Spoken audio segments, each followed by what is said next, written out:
औज़ुबिल्लाहिमिनश्शैतानिर्रजीम बिस्मिल्लाहिर्रहमानिर्रहीम। बेटा उम्मीद है आप सब लोग खैरियत से होंगे। आज चैप्टर नंबर 1 स्टार्ट करते हैं, फंडामेंटल ऑफ केमिस्ट्री।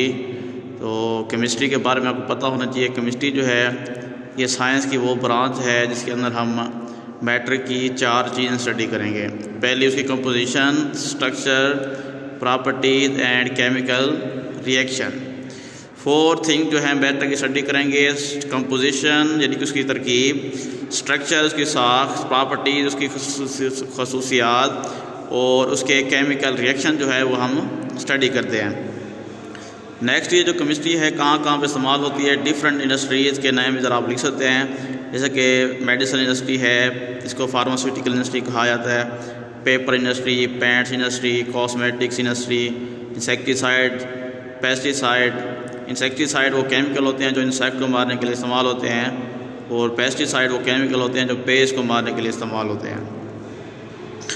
इसके बाद डिफरेंट ब्रांचेज है केमिस्ट्री की। फर्स्ट ऑफ पहली जो ब्रांच है फिज़िकल केमिस्ट्री।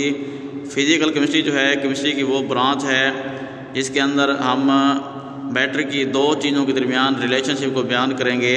पहला उसकी कंपोजिशन और दूसरा उसकी physical properties. Study of relationship between composition and physical properties of matter is called physical chemistry। तो स्कोप में देखें स्ट्रक्चर ऑफ एटम, इसकी वजह से हम स्टडी कर सकते हैं। दूसरा इसका बिहेवियर ऑफ मैटर यानी कि लिक्विड गैसेज और सॉलिड का क्या बिहेवियर है वो हम स्टडी कर सकते हैं। इसी तरह मैटर पे टेम्परेचर का क्या इफ़ेक्ट होता है वो हम स्टडी कर सकते हैं। इसके बाद जो सेकंड ब्रांच है ऑर्गेनिक केमिस्ट्री। ऑर्गेनिक केमिस्ट्री के अंदर हम हाइड्रोकार्बन्स और इसके जो डेरिवेटिव होते हैं वो स्टडी करते हैं।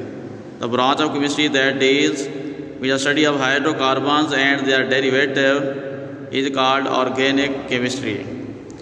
तो हाइड्रोकार्बन क्या होते हैं? हाइड्रो मीन हाइड्रोजन और कार्बन मीन कार्बन, यानी covalent compound of hydrogen and carbon are called hydrocarbon. Derivative यानी कि जो कंपाउंड इससे अखज़ होते हैं, जो इस कंपाउंड इससे क्या होते हैं मखूज़ होते हैं, उसको इसके क्या कहेंगे? डेरिवेटिव। इसके बाद इसका स्कोप है, इसको पेट्रोलियम इंडस्ट्री में इस्तेमाल किया जाता है। दूसरा इसका स्कोप ये है, इसको पेट्रोकेमिकल इंडस्ट्री में इस्तेमाल करते हैं।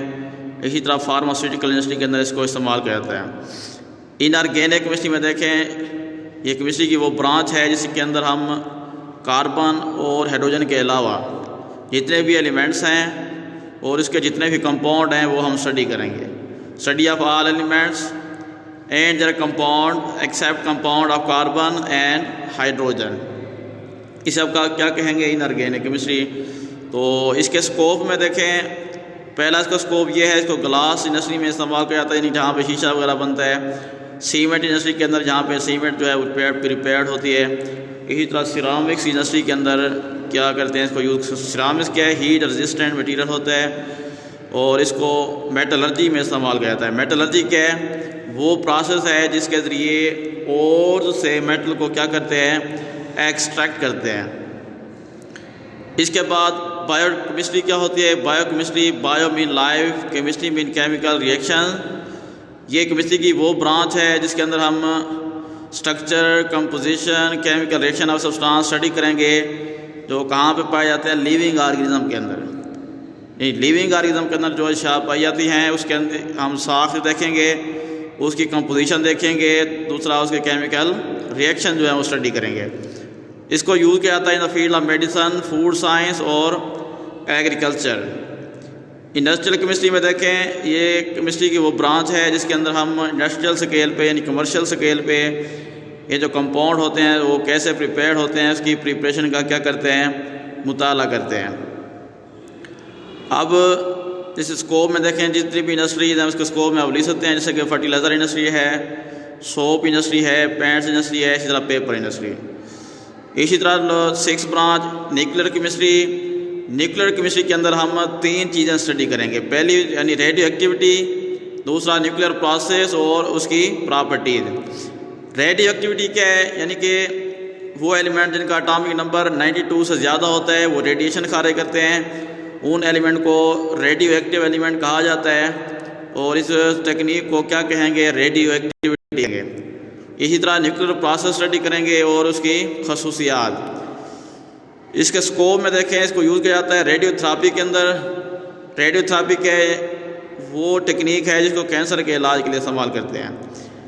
यानी कि जहाँ पे कैंसर होता है वहाँ पे क्या करते हैं, रेडियो एक्टिव एलिमेंट से जो रेडिएशन खा रहे होती हैं, रेडिएशन शुआएँ डाली जाती हैं।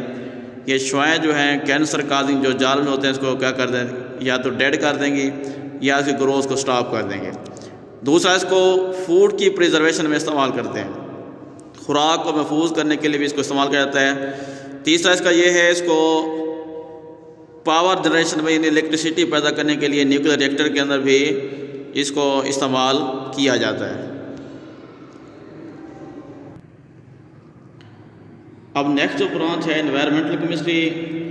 एनवायरमेंटल केमिस्ट्री के अंदर हम कंपोनेंट्स ऑफ एनवायरनमेंट और इसका इस ह्यूमन एक्टिविटीज़ का इस एनवायरनमेंट पे क्या इफ़ेक्ट होता है वो स्टडी करेंगे।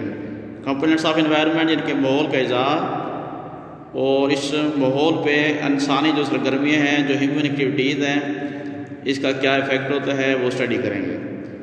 स्कोप में देखें, नेसेसरी यानी ज़रूरी है for improvement and protection of environment against pollution, यानी कि एनवायरमेंटल केमिस्ट्री माहौल को इम्प्रूव करने के लिए, दूसरा इस माहौल को पोल्यूशन से प्रोटेक्ट यानी कि महफूज करने के लिए भी क्या है, ज़रूरी है। एनालिटिकल केमिस्ट्री के अंदर हम 3 चीज़ें स्टडी करेंगे। पहली बात सेपरेशन, दूसरा एनालिसिस। एनालिसिस क्यों करते हैं, ताकि हम उसके अंदर जो अज़ा मिक्स हैं उसके हम क्या कर सकें, आइडेंटिफिकेशन कर सकें। It deals with the separation यानी कि N analysis of a sample वो आइडेंटिफाई इट्स कंपोनेंट। एनालिसिस की 2 टाइप होते हैं, एक होता है क्वांटिटेटिव एनालिसिस, दूसरा होता है क्वालिटेटिव एनालिसिस। क्वांटिटेटिव एनालिसिस में आप उस शय की क्वांटिटी यानी मिकदार चेक करेंगे, क्वालिटेटिव एनालिसिस में आप उस शय की क्या चेक करेंगे, क्वालिटी यानी कि मेयार। स्कोप यानी किस शय की एनालिसिस की जाती है, अगर फूड है इसकी भी एनालिसिस करते हैं, इसी तरह वाटर तो इसको भी चेक किया जाता है। इन्वायरमेंट को भी मतलब चेक करते हैं, कौन कौन से पोल्यूटेंट्स के अंदर शामिल हैं। दूसरा क्लिनिकल यानी क्लिनिक में भी इसको मतलब ये मरीज़ जो पेशेंट होता है उसकी एनालिसिस की जाती है। ठीक है बच्चे, जहाँ तक देखेंगे फिर मसला है तो फिर आप पूछ सकते हैं। अल्लाह हाफ़िज़।